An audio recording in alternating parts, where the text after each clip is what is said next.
আসসালামু আলাইকুম প্রিয় দর্শক। আজকের আমার আলোচনার বিষয়, একতরফা ডিগ্রি যদি কোনো ব্যক্তি পেয়ে থাকে তাহলে অপর পক্ষের প্রতিকার কি? অপর পক্ষ কত দিনের মধ্যে একতরফা ডিগ্রি রদের জন্য আবেদন করতে পারবে, আর একতরফা ডিগ্রি দিলে সে আপিল করতে পারবে কিনা, বা কয়টা প্রসেস আছে, বিস্তারিত বিষয় নিয়ে কথা বলবো। আমি অ্যাডভোকেট আতির শিকদার, ঢাকা জজ কোর্টে নিয়মিত আইন প্র্যাকটিস করি। অ্যাকচুয়ালি সিভিল মামলার সবচেয়ে গুরুত্বপূর্ণ বিষয় হলো সমন থেকে শুরু করে একতরফা ডিগ্রি, অর্থাৎ এই এক্সপার্টি ডিগ্রি বা একতরফা ডিগ্রিটা সচরাচরই হয়ে থাকে। এটা হলে আপনার করণীয় কি, বা অপরপক্ষ কি করবে? অ্যাকচুয়ালি যখন কোনো মামলা হয় তখন তার যে মামলা করে তাকে খেয়াল রাখতে হবে আমার সমনটা যথারীতি জারি হয়েছে কিনা। যদি সমনটা যথারীতি জারি হয়ে থাকে তাহলে আপনি বেঁচে গেলেন। যে পরবর্তীতে যদি একতরফা ডিগ্রি হয়, ওই যে বিবাদী আছে একতরফা ডিগ্রি রদের জন্য আবেদন করতে পারবে, আপিল করতে পারবে, বা একতরফা ডিগ্রি সরাসরি রদের জন্য আবেদন করতে পারবে। কয়েকটা প্রসেস থেকে যায়। যদি আপনি সমনটা সহজভাবে দুই তিনভাবে বা দুইভাবে যদি আপনি জারি করে দিতে পারেন, তাহলে কিন্তু আপনি যদি একটা প্রমাণ করে রাখতে পারেন যে সমনটা আমি যথারীতি জারি করেছি, তাহলে কিন্তু বিবাদী পক্ষ এই যে কয়েকটা অপশন থাকে, অপশন থেকে সে খুব সহজে আপনি বাদী পক্ষ বের হয়ে যেতে পারবে এবং বিবাদী পক্ষ ঝামেলায় পড়ে যাবে।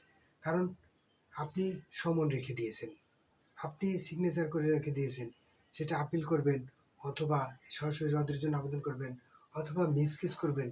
এই পথটা কিন্তু আপনার অনেকটাই সংকীর্ণ হয়ে যাবে। কারণ সমনের উপরে নির্ভর করে একটা মামলার অনেক দূর আগায় যায়। যদি সমনটা যথারীতি জারি হয় তাহলে আপনি মনে করেন যে কয়েকটা ধাপ এগিয়ে গেলেন। এই আগানোর পিছনে আপনাকে অবশ্যই মনে রাখতে হবে যে যাতে অপর পক্ষ কোনো সুযোগ নিতে না পারে, সেটা হোক বাদী পক্ষ, সেটা হোক বিবাদী পক্ষ। আপনি আপনার রায়, আপনি আপনার অধিকার, আপনি আপনার অধিকার সম্পর্কে যদি আপনি সচেতন না হন, যে অপর পক্ষকে সুযোগ না দেন, তাহলে অপর পক্ষেরও তো একটা কথা বলার অধিকার থাকতে পারে। যেমন কোনো আপনি একটা মামলা করলেন, মামলা করলে প্রতারণাপূর্বক আপনি সমনটা পোস্ট অফিসে পাঠালেন, কোনোভাবে ওটা ফেরত আসলো, বা কোনোভাবে দেখা গেল ওই বেচারা পাইলো না। যদি বিবাদী পক্ষ সমনটা না পায় তাহলে জবাবটা কি দিবে, উনি মামলায় কন্টেস্ট কি করবে, এই বিষয়টা বাদী পক্ষকে সচেতন থাকতে হবে। কারণ সিভিল মামলা মানে আইনের মধ্যে থাকতে হয়। আপনাকে টাকা পয়সা দিয়ে, ঘুষ দিয়ে এগুলা খুব একটা আগানো যায় না। কারণ যখন আপনি কোনো সিভিল মামলার মধ্যে যাবেন তখন সব, যেমন ফারায়েজের অংশ মালিকানা কিভাবে হয়, দুইভাবে মালিকানা হতে পারে, একটা ওয়ারিশ সূত্রে, একটা হলো দলিল সূত্রে। তো দুইভাবে ছাড়া অন্য কোনোভাবে যদি কোনো ব্যক্তি মালিক হয়, সেটা কি অবৈধ মালিকানা। অবৈধ মালিকানা কখনোই আইনে অ্যালাউ করে না। অতএব অবৈধ মালিকানা আপনার টিকবেও না, আপনি ওই সম্পত্তির মালিকানা দাবিও করতে পারবেন না। যাই হোক, যদি কোনো ব্যক্তি কোনো মামলা হওয়ার পরে সমন যথারীতি জারি হয়েছে, কিন্তু সমন যথারীতি জারি হয়েছে কিন্তু বিবাদী পক্ষ কোর্টে আসে নাই, কোর্টে এসে জবাব দাখিল করে নাই বা কন্টেস্ট করে নাই, সেক্ষেত্রে কী করে, কোনো এক পক্ষকে যদি না পায় তাহলে একতরফাভাবে শুনানি হয়, সাক্ষী হয়, সব কিছু হয়, একতরফাভাবে একটা রায় ডিগ্রি হয়। একতরফাভাবে যদি রায় ডিগ্রি হয় তাহলে দেখা গেল বিবাদী, এরকম হতে পারে বাদী পক্ষ প্রতারণাপূর্বক একটা সমনের কপি পাঠাইছে, ভুলভাল পাঠাইছে, বা অন্য কোনো ঠিকানায় পাঠাইছে, অন্য কোনো ব্যক্তিকে সাইন করায় নিয়ে আসছে। সেক্ষেত্রে কিন্তু বিবাদী পক্ষ জানতেও পারলো না যে তার নামে একটা মামলা হয়েছে। যদি মামলা হয়েছে এই জিনিসটা নাই জানতে পারে, তাহলে সে কিভাবে কন্টেস্ট করবে? এরকম যদি হয় তাহলে কিন্তু কোর্ট একতরফাভাবে মামলার শুনানি করে বা একতরফা ডিগ্রি দেয়। কোনো ব্যক্তির বিরুদ্ধে যদি একতরফাভাবে কোনো মামলা ডিগ্রি হয় বা শুনানি হয়, একতরফাভাবে যদি কোনো রায় ডিগ্রি হয়, তাহলে তার দুইটা তিনটে পথ খোলা আছে। সে 96 ধারার অধীনে, দেওয়ানি কার্যবিধি 1908 সালের 96 ধারার 3-এ বলা হয়েছে যে যদি কোনো একতরফা ডিগ্রি হয় তাহলে একতরফা ডিগ্রির বিরুদ্ধে সে আপিল করতে পারবে। সহজ একটা হিসাব হয়ে গেল, একতরফা ডিগ্রি হলে সে আপিল করতে পারবে। এছাড়া আপিল যদি কোনো ব্যক্তি না করে অন্য কোনো ওয়েতে আসতে পারে, সেক্ষেত্রে 13 ধারায় আমাদের দেওয়ানি কার্যবিধি আইনের নয়া দেশের 13 বিধি, সেখানে বলা হয়েছে যে মিস অর্থাৎ একতরফা ডিক্রি যদি কোনো ব্যক্তির বিরুদ্ধে হয় তাহলে সে ওটা রদ রহিতের জন্য আবেদন করতে পারবে। যেই কোর্টে একতরফা ডিক্রি দিছে সেই কোর্টেই আবেদন করতে পারবে। অর্থাৎ এখানে বলা আছে যে এটা হলো তামাদি আইন দ্বারা নির্ধারণ করা হয়েছে সময়টা 30 দিনের মধ্যে। একতরফা ডিক্রি যদি হয় তাহলে 30 দিনের মধ্যে আপনি একতরফা ডিক্রি রদের জন্য আবেদন করতে পারবেন। দেখা গেল কোনো কারণে আপনি 30 দিনের মধ্যে আবেদন করতে পারলেন না, তাহলে কি আপনার এই আবেদনটা নেবে না?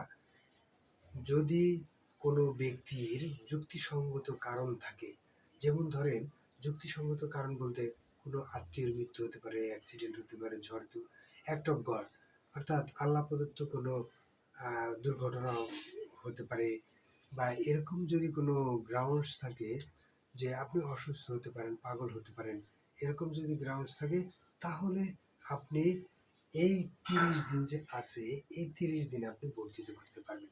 আপনি বিদেশে ছিলেন, আপনি বর্ধিত করতে পারবেন। আপনি অসুস্থ ছিলেন, পাগল ছিলেন, নাবালক ছিলেন, আপনি বর্ধিত করতে পারবেন। 30 দিনের জায়গায় আপনি 40 দিন বা আরও বেশি যুক্তিসঙ্গত, যদি আদালত মনে করে যে এটা যুক্তিসঙ্গত, আপনি প্রতিটা দিনের জন্য যদি সুনির্দিষ্ট ব্যাখ্যা দিতে পারেন, তাহলে 30 দিনের পরেও আপনার এটা রদরহিত হতে পারে। কোর্টের উপরে নির্ধারণ করে আর আপনি কতটা যৌক্তিক এই দিনগুলা অপচয় করেছেন বা ব্যয় করেছেন সেটার উপর নির্ভর করে। অর্থাৎ মিসকেস করে আপনি আপনার একতরফা ডিগ্রি রদের জন্য আবেদন করলে তখন একতরফা ডিগ্রি রদ করে মামলাটা আবার পুনরায় চালু করতে পারে। এই প্রসেসটা যদি না করেন, এই প্রসেসটা আপনি আসতে পারেন 13 এবং 13 ক ধারা বলা হয়েছে যে আপনারগুলো যদি 13 ধারা যান তাহলে কতগুলো প্রসেস আপনাকে মেনটেন করতে হয়। আর যদি আপনি কিছু টাকা খরচ করেন, এখানে আইনে বলা আছে, এখানে এক্সট্রা টাকা না, আইনে বলা আছে যদি আপনি এই টাকাটা দেন তাহলে কি হবে, সরাসরি আপনার মামলার ওই এক্সপায়ারিটা রদ হয়ে যাবে।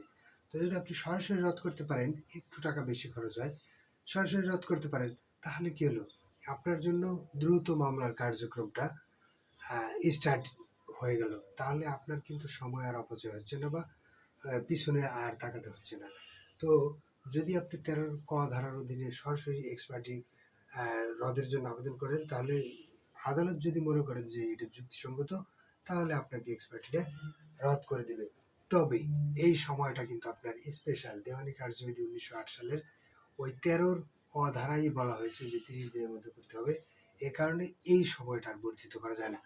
যদি আপনি কোনো কারণে 30 দিনের মধ্যে করতে পারেন, তাহলে আপনি 13 কতে আসতে পারবেন এবং এটা একতরফা ডিক্রিটা বাতিলের জন্য সরাসরি আবেদন করলে সেটা আপনার বাতিল করে দিবে।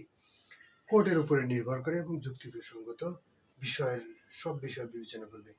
আর যদি এই সময়টা পার হয়ে যায় তাহলে আর সরাসরি রদের জন্য আবেদন করতে পারবেন না। সেই ক্ষেত্রে আপনাকে যেতে হবে 13 ধারার অধীনে, 13 বিধির অধীনে, নয় দেশের 13 বিধির অধীনে যদি আপনি যান, তাহলে আপনি যদি সময় ডিলে করেন, 1 বছর 2 বছরও যদি কোনো কারণে ডিলে হয়ে যায় বা অপচয় হয়ে যায়, চলে যায়, তামাদি হয়ে যায়, তাহলেও এই সময়টা আপনি কাউন্ট করতে পারবেন।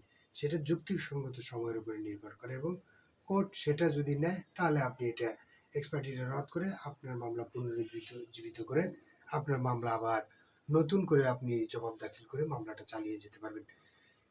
যদি একতরফা ডিগ্রি হয় তাহলে আপনি আপনি তো আর বিষয়টা বুঝবেন না, আপনাকে সাধারণ একটা নলেজ দিলাম। যদি এ বিষয় এরকম হয় তাহলে আপনি কোনো আইনজীবীর পরামর্শ নেবেন, অথবা যে জানে বা যে বুঝে তার কাছে যান, সে আরও ভালোভাবে আপনাকে বোঝাতে পারবে এবং এই বিষয়টা হ্যান্ডেল করে আপনার মামলাটা পুনরুজ্জীবিত করতে পারবে। বিষয়টা নিয়ে যদি কোনো বিষয় জানার থাকে, বোঝার থাকে, আমাকে কমেন্টস করতে পারেন, আমি জানানোর চেষ্টা করব। সবাইকে ধন্যবাদ। আসসালামু আলাইকুম।